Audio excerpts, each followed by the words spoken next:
Welcome to this new video where we're going to talk about Need for Speed. For the past few weeks, I've been preparing a big video about the Need for Speed series to explain a bit how, by 2026, we got to this point. That is, a game series that ended up dying after 30 years of existence. While preparing this video and doing some in-depth research on the franchise, I discovered a Need for Speed game that I didn't know about. Electronic Arts abandoned a secret Need for Speed game called Need for Speed Terror 5, even though it would have been a pretty incredible game. In today's video, I'll tell you about it. Even though it was never released and remained a pretty confidential project at Electronic Arts, there's still quite a bit of information about this game. In any case, there's enough information for us to imagine what it would have been like to play. And personally, I think it would have been quite a game. Let me know what you think about it in the comments. Would you have wanted this game to be released so you could play it? Or on the contrary, do you think it was a good idea for Electronic Arts to abandon the project? Feel free to let me know what you think in the comments, and don't forget to subscribe. If you enjoy Need for Speed content, subscribe to my YouTube channel. I'll keep making videos, even if the franchise is dead. Now, let's talk about Terror 5. But first, I have two quick things to mention. The first thing is that since this is a game that was never really officially released, there are very few images of it. Most of the information we have about it is mainly textual, even though there are a few small images you can find here and there. That's why this video will mostly be illustrated with images from other Need for Speed games, sometimes more recent, sometimes older. Second, I'll add the contest link below this video in both the description and a pinned comment for a chance to win your choice of game with Instant Gaming. You can sign up anytime at any point during the year since the contest automatically restarts every month. So if you want to try your luck at winning a free game, the game of your choice, don't hesitate to participate using this link. The drawing will take place automatically on the last day of the month. And don't forget that you can use this same link to go to Instant Gaming and buy your games cheaper than anywhere else, while giving a little support to my channel. To really talk about Need for Speed Terror 5, we have to take a leap into the past. More than 20 years back, we have to go back to 2004. Back then, it was the golden age of Need for Speed. All the Need for Speed games that came out were incredible. For example, Infernal 2 in 2002 was exceptional. Then, there was the shift of Need for Speed towards, let's say, a bit of street culture with tuning in Need for Speed Underground 1, and later the open world with Need for Speed Underground 2. And at the time, when Black Box, the studio that made Underground 2 and was preparing its next hit, Banger, which would be Most Wanted, coming out in 2005, and would probably be the best Need for Speed for a whole lot of players, alongside that, another Need for Speed, another secret project, was in development.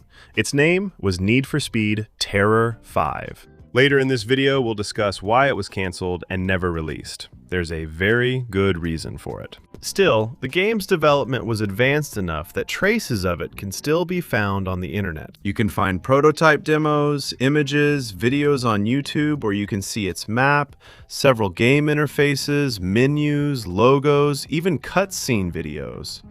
Looking closely at what Electronic Arts planned for this Need for Speed, you see we may have missed the franchise's most original entry. To understand why, you first need to see what the developers envisioned. Unlike the other installments, Terror 5 no longer simply puts you in the shoes of a street racer trying to become the best. In this game, you were supposed to play as a character who joined an underground organization called Terror 5. So when I say join, it was more like infiltration, meaning you would have been an undercover cop who was sent into Terror 5 to investigate its leaders, its members, and basically the whole organization. And Terror 5 was more or less a terrorist organization that wanted to use computer technology and automobiles to achieve its goals and challenge the authorities. So we were no longer just a street racer. We were no longer just in a cops versus robbers type of game. We would have gone for a game with a much more serious storyline, probably much darker than anything we've seen before or after in the entire Need for Speed franchise.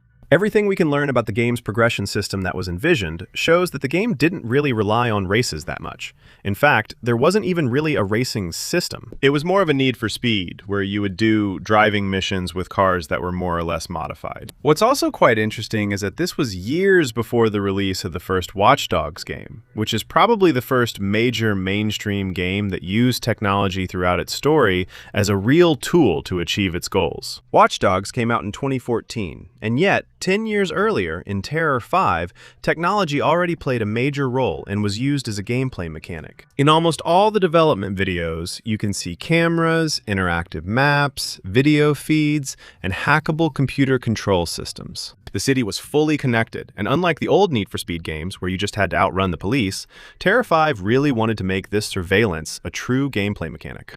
Unfortunately, the available builds are very incomplete, so it's impossible to know exactly how this would have worked. Conversely, some interfaces clearly show systems for interacting with cameras and the city's computer network, suggesting the goal was to manipulate the information used by law enforcement rather than just evade them. It's an idea that reminds me a bit of Watch Dogs, but in a racing game version. In the end, we've reached a point with this Need for Speed where racing and cars have become somewhat secondary, taking a back seat to a much darker story that would have really been put in the spotlight. That may have disappointed some Need for Speed fans, as the atmosphere is completely different from Need for Speed Underground. Gone are the bright garages, neon lights, and brightly colored cars. The interfaces now use colder, more technological colors, and look more like military software than tuning workshops. Everything is designed to give players the feeling of being constantly watched.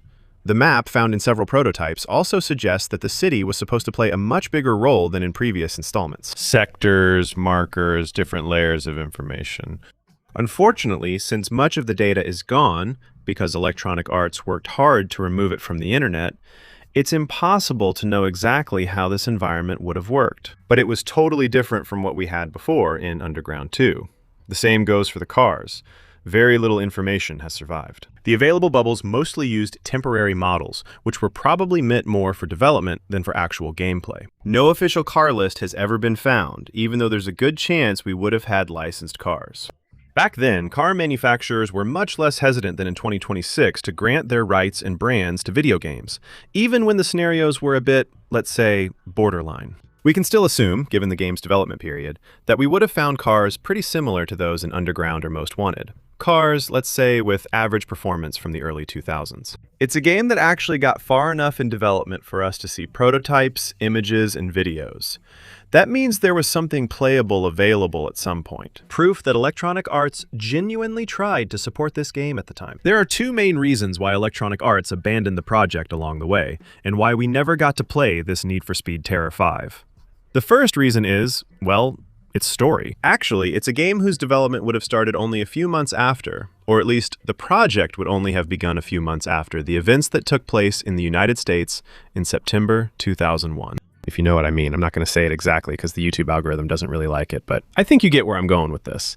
At the time, issues related to terrorism were in the media every day, almost 24/7 on TV. And in that context, releasing a game where the main organization was called Terror 5, which represented a modern form of terrorism, was something that was really frowned upon. It's hard to say if, at the time, Electronic Arts wanted to capitalize on those incidents, thinking there would be a potential audience for it, or if it was just a coincidence. Or, more likely, it was more a way to connect the game to real events, so that it would resonate with the game's audience, who might be able to relate more easily to a game like that. But indeed, 2 to 3 years after the start of its development, or at least after the first ideas about it, Electronic Arts realized that it was actually seen in a rather negative light, and that it would ultimately be a somewhat taboo subject in the world of video games. And the second big problem is its ambition. Because the game didn't just require developing cars and tracks. They had to create a connected city, a believable surveillance system, hacking interfaces, a much more developed narrative, and new gameplay mechanics. This made the project far more complex than a typical Need for Speed. And at that time, Black Box, the studio that developed games like Underground 2 and then Most Wanted, had an almost yearly release schedule imposed by Electronic Arts. So clearly, Black Box didn't have the time to spend 3, 4, or 5 more years than usual to develop a game whose commercial outcome would ultimately be a bit uncertain. And then there was Need for Speed Underground, which also played a role, since Underground 1 and 2 were really huge successes, with millions of copies sold. Tuning really became the new identity of the series at the time, at least before it shifted more broadly towards street racing culture later on. And Electronic Arts simply decided that continuing with this formula was a much less risky choice than starting over with an entirely new concept. So the project was abandoned, or rather only partly, because some fans of the series think that several ideas from Terror 5 were recycled in the following Need for Speed games. Already with Most Wanted, which brought the police back to the heart of the experience after they had disappeared for several years since the last Hot Pursuit 2, Undercover, by contrast, tells an undercover story. And then Hot Pursuit or Rivals, which came out a few years later as well, put much more emphasis on the technologies used by the cars, by law enforcement, basically tech systems that we had never seen before in Need for Speed, like EMPs or, for example, being able to deploy spike strips. All of it had a distinctly high-tech feel, even in the game's interface. It's impossible to say that there's really a direct link between all these games and Terror. However, the similarities are still numerous enough to fuel discussions for years. In any case, what is certain is that thanks to the recovered prototypes, one thing is now 100% sure. The game was not just a simple rumor. It's a game that was actually developed. It's a game that almost made it to release, maybe just a few months away. We'll likely never know what the final version would have been unless Need for Speed revisits and releases Terror 5. Which is unlikely, since the franchise is basically dead. But all signs point to it being a far more original experience, possibly the most original in the franchise's history. Even more so than The Run, which offers a story presented to players like a movie, and even more than Unbound, which tried to blend video games and anime. And maybe that's what makes Terror 5 so fascinating today. Because even though it's not talked about much in France, it's a game that's quite well known in the United States, and there's a lot of buzz around it. There are quite a few specialized forums that keep digging through the internet to find information about Terror 5. Proof that sometimes, in the end, the games we talk about the most are the ones that never actually came out. So, would you have liked to play this game? Or do you think it was a good idea to cancel it? Personally, I'm a bit torn. On one hand, I would have liked to play a more high-tech Need for Speed with gameplay that felt truly unique. However, if it had been released, we likely wouldn't have gotten Most Wanted, which would be a real shame given how great it is. Share your thoughts in the comments and leave a like on this video. Of course, as always, feel free to follow me on Twitch, where I regularly do live streams, test new games, play multiplayer games, and do a lot of different things. Follow and use your Prime. Support my channel for free with the Instant Gaming link under the video for the giveaway. See you soon. Bye.